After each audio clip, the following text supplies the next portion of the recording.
Mereka akan dipaksa untuk berhubungan badan dengan tentara Jepang, dan jika para Ianfu ini menolak, maka tentara Jepang tidak akan segan-segan untuk memukul, bahkan melempar para Ianfu ini keluar dari bilik.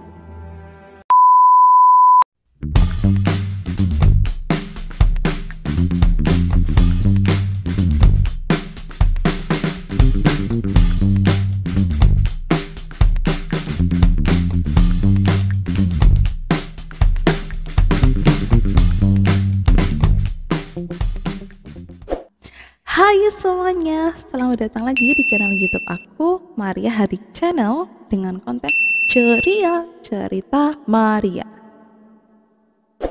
Buat kalian yang selalu ngikutin channel YouTube aku, pasti sudah tidak asing lagi dengan pembahasan-pembahasan di channel YouTube aku yang sedikit berbau tentang sejarah. Kali ini aku mau lebih dalam lagi membahas tentang sejarah kelam yang pernah dialami bangsa Indonesia pada masa pendudukan Jepang.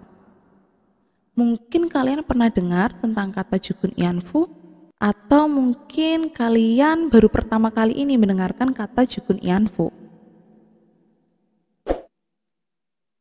Nah, ikutin terus videoku kali ini untuk tahu lebih detail tentang apa itu Jugun Ianfu.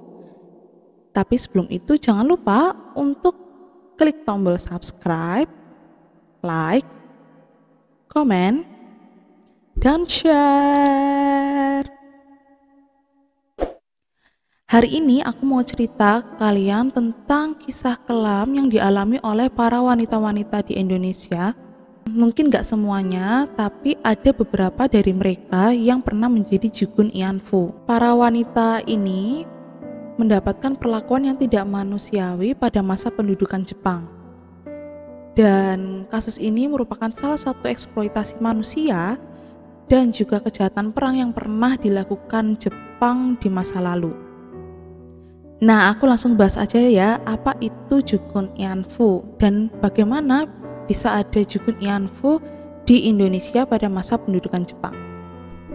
Ketika Jepang menduduki Indonesia, Jepang ini menggunakan yang namanya sistem militer. Nah, di dalam sistem militer ini, Jepang membentuk kelompok-kelompok yang digunakan untuk membantu mereka dalam perang. Kenapa kok perang? Jadi, pada saat itu tengah berkecamuk Perang Dunia Kedua yang melibatkan negara Jepang di dalamnya. Nah, untuk menambah kekuatan militer dari Jepang, maka Jepang itu mencoba untuk menguasai wilayah-wilayah di Asia Pasifik untuk mendapatkan bantuan-bantuan militernya. Salah satunya adalah Indonesia.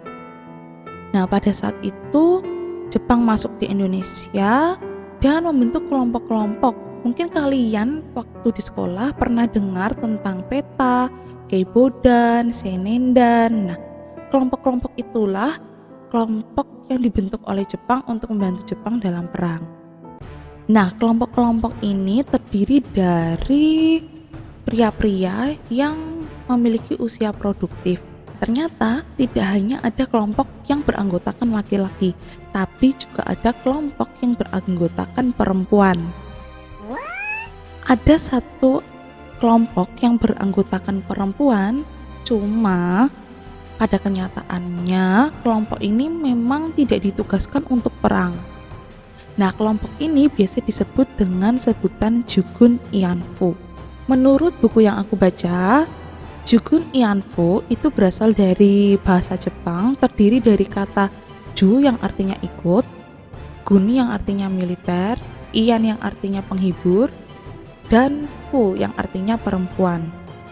Jadi, dapat diartikan bahwa Jugun Ianfu itu adalah perempuan penghibur yang ikut militer. Nah, penyebutan Jugun Ianfu ternyata digunakan oleh Jepang untuk menutupi profesi sebenarnya dari para perempuan-perempuan yang dijadikan sebagai budak seks. Akan tetapi, penyebutan Jugun Ianfu pada saat ini sudah tidak relevan lagi, teman-teman. Jadi saat ini disebut dengan Ianfu saja karena pendudukan Jepang sudah berakhir dan tidak ikut militer lagi. Nah, di dalam bukunya George Hicks, dia menceritakan bahwa sebetulnya pemerintahan Jepang itu mendirikan rumah bordil pertama mereka di Shanghai pada tahun 1932. Hal ini dilakukan oleh pemerintahan Jepang untuk memfasilitasi para tentara-tentaranya. Rumah bordil sengaja didirikan untuk para tentara supaya lepas dari ketegangan setelah mereka pulang dari medan perang. Nah, wanita-wanita penghibur yang ada di rumah bordil tersebut pada mulanya didatangkan langsung dari Jepang. Dan wanita yang datang ini bukan dengan unsur paksaan, tapi wanita ini menjadi orang yang sukarela memberikan jasa layanan mereka kepada para tentara-tentara tersebut. Akan tetapi ketika luas ekspansi militer dari Jepang ini semakin luas di Asia Pasifik, maka jumlah wanita penghibur ini tidak sebanding dengan luas wilayah kekuasaan militer Jepang pada saat itu.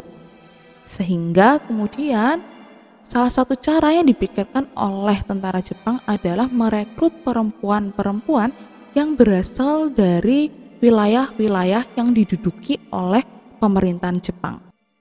Nah, kalian pasti berpikiran mengapa para perempuan-perempuan di Indonesia mau begitu saja untuk menjadi Yanfu.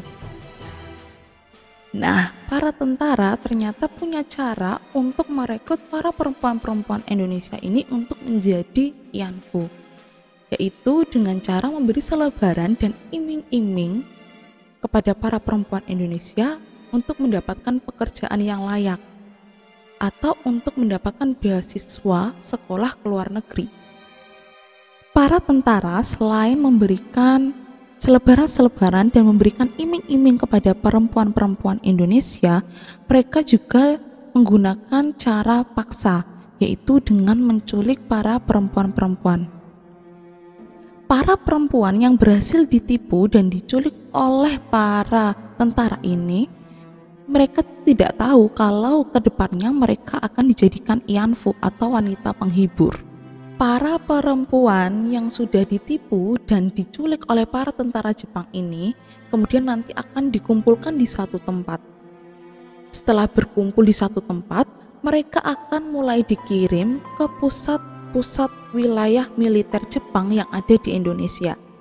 Nah, informasi ya, jadi pada saat itu di Indonesia, Jepang membagi menjadi 3 wilayah militer. Di antaranya ada Angkatan Darat di Sumatera, Angkatan Darat di Jawa dan Madura, Angkatan Laut di Kalimantan, Sulawesi, dan Maluku. Setelah para perempuan ini datang di pusat wilayah militer Jepang yang ada di Indonesia, yang aku sebutin tadi teman-teman, nah mereka akan dibawa ke Lanjo. Lanjo kayak gini ya. Lanjo itu adalah rumah bordil yang digunakan sebagai tempat tinggal para Yanfu dan juga sebagai tempat praktek prostitusi itu terjadi. Para perempuan yang berada di Lanjo ini kemudian nanti akan menjadi budak seks bagi para tentara Jepang dan diperlakukan secara tidak manusiawi. Para perempuan-perempuan yang dijadikan Yanfu ini diperlakukan secara tidak manusiawi oleh para tentara Jepang. Mereka akan dipaksa untuk berhubungan badan dengan tentara Jepang, dan jika para Yanfu ini menolak, maka tentara Jepang tidak akan segan-segan untuk memukul, bahkan melempar para Yanfu ini keluar dari bilik. Bahkan para Yanfu ini juga tidak segan-segan untuk ditikam dengan pisau belati atau bahkan bisa dibunuh. Semua hukuman itu berlaku untuk para Yanfu yang menolak permintaan tentara Jepang untuk berhubungan badan. Semua kendali hukuman ada di tangan para prajurit, para tentara Jepang yang tidak menerima penolakan dari para Yanfu. Mirisnya lagi, meski para perempuan Yanfu ini terluka, mereka akan dibawa ke rumah sakit setempat untuk diobati. Setelah itu mereka akan dibawa lagi ke rumah bordil atau Lanjo untuk melanjutkan pekerjaan mereka yang katanya sempat tertunda karena sakit. Para Ianfu ini hanya pasrah menerima penderitaan hidup mereka di Lanzhou.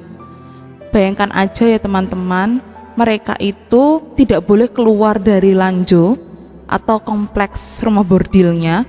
Mereka boleh keluar tapi dengan izin khusus, dan izin khusus itu pun hanya ketika mereka itu sakit. Jadi mereka hanya keluar itu ketika ke rumah sakit, setelah itu pulang lagi ke rumah bordil. Dan Lanzhou atau rumah bordil yang ada atau yang dibangun oleh tentara Jepang itu seperti di kamp pertahanan yang tembok-temboknya itu dikelilingi sama kawat-kawat berduri. Dan jika para perempuan ini kabur, maka tidak segan-segan tentara Jepang itu akan membunuh para Ianfu yang kabur tadi. Dan juga tidak memungkinkan bagi para Ianfu ini untuk kabur, karena kebanyakan dari para Ianfu itu rumahnya jauh sekali dari Lanzhou, dan juga mereka itu buta arah dan mereka tidak punya uang, meski sebetulnya di Lanzhou itu ada sistem pembayaran. Untuk menggunakan jasa Ianfu, para tentara ini harus datang ke Lanzhou dan mengantri. Nah, setelah itu mereka dapat mendapatkan karcis dan alat kontrasepsi. Namun dalam kenyataannya, para tentara-tentara Jepang ini tidak menggunakan alat kontrasepsi ketika berhubungan badan dengan para Ianfu. Hal ini mengakibatkan banyak para Ianfu yang akhirnya hamil. Nah, terus bagaimana kalau hamil? Jadi kalau hamil, para tentara ini tidak boleh bertanggung jawab kepada para Ianfu. Para Ianfu ini akan dipaksa oleh cikadanya atau pengelola rumah bordil untuk menggugurkan kandungannya. Dalam menggunakan jasa Ianfu, ternyata ada jadwal dan juga ada tarif yang telah ditentukan. Nah, tiap-tiap waktu itu jumlah tarif yang ditentukan pastinya berbeda. Jika para tentara datang ke Lanzhou pada siang hari, maka akan dikenakan biaya 2,5 yen. Dan jika para tentara datang pukul 5 sore sampai dengan 12 malam untuk menggunakan jasa Ianfu, maka mereka dikenakan tarif sebesar 3,5 yen. Dan jika para tentara menggunakan jasa Ianfu di pukul 12 malam sampai dengan pagi, maka akan dikenakan tarif sebesar 12,5 yen. Meskipun berlaku sistem pembayaran di Lanzhou, tapi pada kenyataannya para Ianfu ini tidak mendapatkan uang sama sekali. Cikada atau pengelola rumah bordilnya ini atau Lanzhou-nya ini mengatakan kepada para Ianfu untuk mengumpulkan karcis-karcis yang diberikan pada mereka oleh tentara Jepang yang menggunakan jasa mereka. Nah, karcis tadi itu harus dikumpulkan, baru nanti ketika setelah mereka tidak menjadi Jugun Ianfu lagi, mereka dapat menukarkan karcis-karcis yang mereka kumpulkan itu kepada cikada untuk ditukarkan dengan uang. Jadi dari sini kalian bisa bayangkan kan betapa kejamnya para tentara Jepang itu terhadap para perempuan-perempuan Indonesia yang dijadikan Ianfu. Mereka ditipu, ya kan, mereka diculik, kemudian mereka dijadikan budak seks, tidak dibayar lagi, bahkan mendapatkan siksaan. Ini benar-benar eksploitasi manusia dan kejahatan perang yang pernah dilakukan oleh Jepang kepada perempuan-perempuan Indonesia. Perang Dunia Kedua telah selesai dan Jepang telah kalah dan menyerah terhadap sekutu. Maka ini menandai juga telah berakhirnya masa pendudukan Jepang di Indonesia. Setelah pendudukan Jepang berakhir di Indonesia, kalian bisa bayangkan kan apa akibat yang dirasakan oleh para Ianfu. Nasib mereka tidak jauh lebih baik, bahkan mereka mengalami nasib yang lebih buruk karena status mereka sebagai mantan budak seks tentara Jepang. Akibat-akibat yang dirasakan oleh para Ianfu setelah pendudukan Jepang di Indonesia berakhir adalah Yang pertama, mereka tidak punya uang untuk hidup. Karena uang yang dijanjikan kepada mereka jika mereka lepas dari Lanjo dengan cara menukar karcis itu tidak terrealisasikan, bahkan hingga puluhan tahun kemudian. Yang kedua, para Ianfu ini harus menderita cacat fisik diakibatkan penderitaan yang dia terima selama para Ianfu ini menjadi Jugun Ianfu. Para Ianfu ini juga didera rasa malu karena menjadi mantan budak seks tentara Jepang, sehingga akhirnya para mantan Ianfu ini tidak berani untuk pulang ke kampung halaman dan memilih untuk tinggal di daerah lain, mengunci masa lalu mereka dengan berdiam diri dan mengucilkan diri. Para Ianfu ini hidup dalam kemiskinan karena disingkirkan oleh masyarakat sekitar yang menganggap mereka adalah budak seks. Dan masyarakat ini juga sebetulnya tidak tahu apa yang sudah terjadi pada para mantan Ianfu. Apa yang telah terjadi kepada para Ianfu di Indonesia adalah salah satu sejarah kelam yang dialami oleh bangsa Indonesia pada masa pendudukan Jepang dan merupakan salah satu bentuk eksploitasi manusia dan kejahatan perang yang dilakukan oleh Jepang. Jika Jepang menganggap kita sebagai saudara, maka seharusnya Jepang juga berani untuk meminta maaf atas perlakuannya terhadap para perempuan-perempuan yang dijadikan Ianfu di masa lalu. Sekian videoku kali ini tentang kisah para Ianfu. Semoga videoku kali ini memberikan inspirasi dan menambahkan informasi untuk kalian semua. Nantikan video-videoku selanjutnya hanya di Maria Hadi Channel dengan konten ceria cerita Maria. Bye semuanya, salam jas merah. Jangan sekali-sekali melupakan sejarah.